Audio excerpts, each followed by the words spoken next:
14 अप्रैल 1912 की वो काली रात, जब अपनी पहली ही यात्रा में टाइटैनिक समुद्र की गहराइयों में समा गया।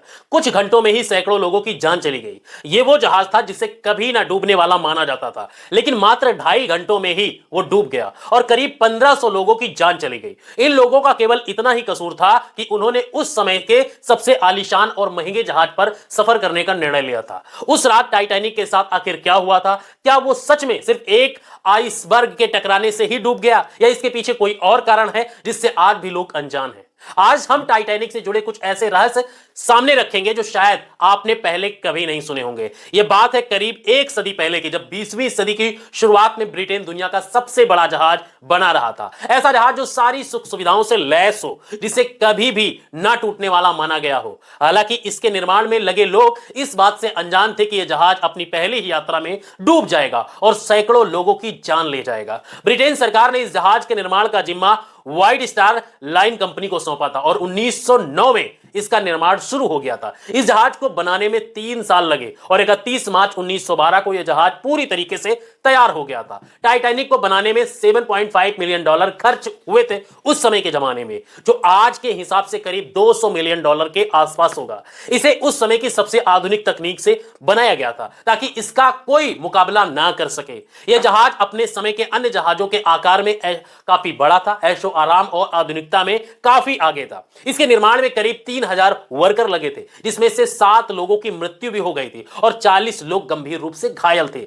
टाइटैनिक का कुल वजन 46,000 टन था और यह 882 फीट लंबा था। इसका इंटीरियर बहुत ही खूबसूरत था। इसमें स्विमिंग पूल और जिम जैसी सुविधाएं भी थी। इसे फर्स्ट, सेकंड और थर्ड क्लास के केबिन में विभाजित किया गया था, जिनकी टिकटें भी उसी हिसाब से महंगी की गई थी। इसमें सबसे महंगी टिकट 2.7 लाख रुपए की थी। इस जहाज में 4 चिमनियां थी, जिसमें 3 से धुआं निकलता था। 10 अप्रैल 1912 को टाइटैनिक अपनी पहली यात्रा पर साउथहैम्पटन से न्यूयॉर्क के लिए रवाना हुआ। इसमें कुल 2224 यात्री और क्रू मेंबर थे। यह 42 किलोमीटर प्रति घंटे की रफ्तार से सफर कर रहा था और आयरलैंड के क्वीन टाउन से 123 और यात्री इस पर सवार होते हैं। यात्रा के दौरान टाइटैनिक को कई बार आइसबर्ग की चेतावनी मिली, लेकिन कैप्टन स्मिथ ने इन चेतावनियों को नजरअंदाज कर दिया। ऐसा कहा जाता है कि व्हाइट स्टार लाइन कंपनी के चेयरमैन ने कैप्टन स्मिथ से कहा था कि जहाज की गति को कम न किया जाए ताकि वो समय से पहले पहुंचकर सुर्खियां बटोर सके। 14 अप्रैल की रात आसमान में चांद नहीं था और चारों ओर घना अंधेरा था, जिससे दूर स्थित चीजें देख पाना बहुत ही मुश्किल हो रहा था। तभी जहाज पर तैनात क्रू मेंबर्स को सामने एक काला पहाड़ दिखाई दिया, जो वास्तव में एक आइसबर्ग था। जैसे ही क्रू मेंबर ने देखा कि सामने एक आइसबर्ग है, उसने तुरंत नीचे जहाज के अधिकारियों को खबर दी। कैप्टन स्मिथ और उनके सहयोगियों ने तेजी से जहाज का रुख मोड़ने की कोशिश की, लेकिन तब तक बहुत देर हो चुकी थी। सभी प्रयासों के बावजूद जहाज आइसबर्ग से टकरा गया। आइसबर्ग से टकराने से 35 सेकंड पहले ही देखा गया, जिसका मतलब था कि जहाज मोड़ने के लिए केवल 30 सेकंड का ही समय बचा था। अगर यह आइसबर्ग 1 से 2 मिनट पहले ही दिखाई देता, तब भी जहाज की दिशा मोड़ा जा सकता था और इस हादसे को टाला जा सकता था। जिन क्रू मेंबर्स को ऊपर खड़ा किया गया था, उनके पास दूरबीन नहीं थी। अगर उनके पास दूरबीन होती तो इस बात का पता जल्दी चलता। इस दुर्घटना को आसानी से टाला जा सकता था। हालांकि अंत में आइसबर्ग से टकराव को ही यह टकराव रात जो हुई थी 11:40 पर हुई थी। आइसबर्ग से टकराव जहाज के फ्रंट साइड में दाहिनी और निचली हिस्से में हुआ था। इसी कारण टाइटैनिक के बेस के स्टील फ्लैट्स में खरोंच आ गई और वाटर राइट्स कंपार्टमेंट में पानी भरने लगा। 16 में से 6 वाटर राइट्स कंपार्टमेंट में फ्रंट राइट साइड में थे और उनमें पानी भर गया। आइसबर्ग से टकराव इतना जोरदार था कि आइसबर्ग के कुछ टुकड़े जहाज पर ही गिर गए।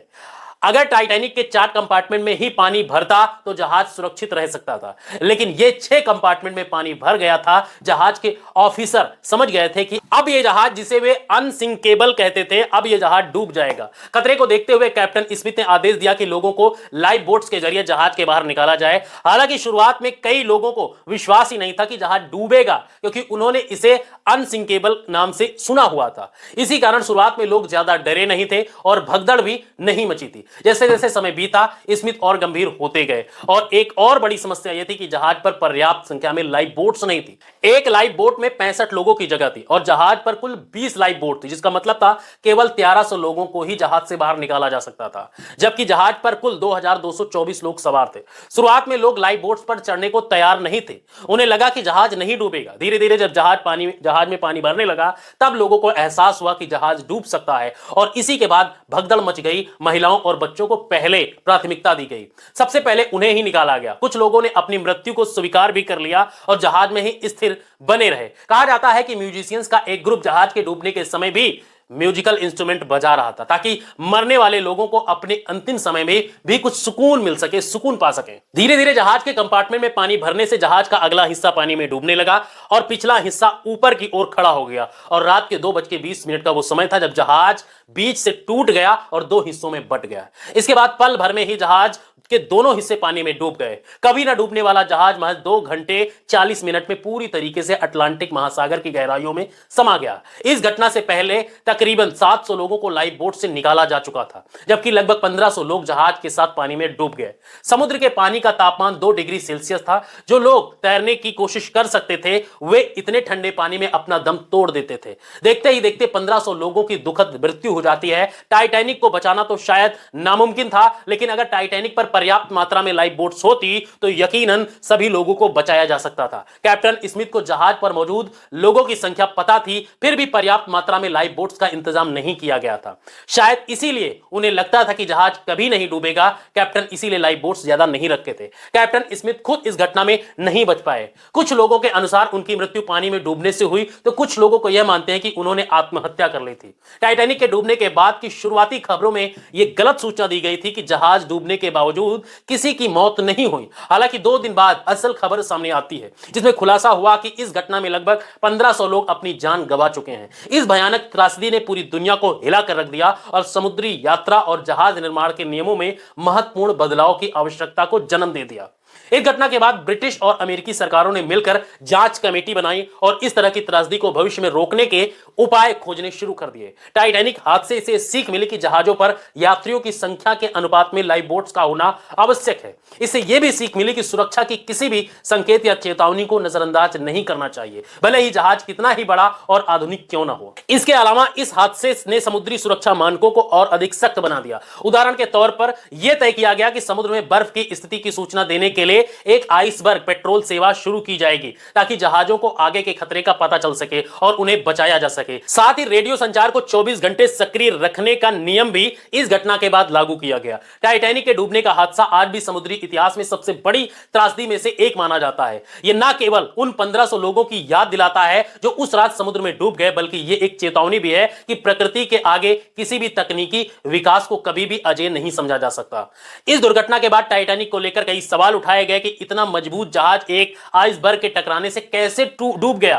कई रिसर्च में यह भी सामने आया कि टाइटैनिक के डूबने का कारण केवल आइसबर्ग नहीं था, बल्कि जहाज के बेस में पहले से ही लगी आग थी। यह आग टाइटैनिक की यात्रा शुरू करने से पहले ही लग चुकी थी और इसका प्रमाण टाइटैनिक की यात्रा से पहले ही एक तस्वीर भी सामने आई थी जिसमें जहाज के निचले हिस्से में काले धब्बे का निशान नजर आ रहा था। रिसर्च में पता चला है कि इस आग ने टाइटैनिक के बेस को लगभग 70 से 75% तक कमजोर कर दिया था। संयोग से आइसबर्ग उसी कमजोर हिस्से से टकराया था जिससे आसानी से छेद हो गया उसमें और पानी जहाज के वाटर राइट्स कंपार्टमेंट में भरने लगा। यदि उस समय जहाज के बेस में लगी आग सही समय पर काबू कर लिया जाता तो शायद जहाज इस टक्कर को सह सकता था और 1500 लोगों की जान बचाई जा सकती थी। सबसे चौंकाने वाली बात यह है कि टाइटैनिक के निर्माण और प्रबंधन में शामिल लोगों को इस आग के बारे में पता था, लेकिन उन्होंने इसे ठीक करने के बजाय यात्रा जारी रखी क्योंकि तब तक जहाज की सारी टिकटें बिक चुकी थी। सफर को रद्द करने पर कंपनी को भारी नुकसान उठाना पड़ता जिसे वे सहन करने के लिए तैयार नहीं थे।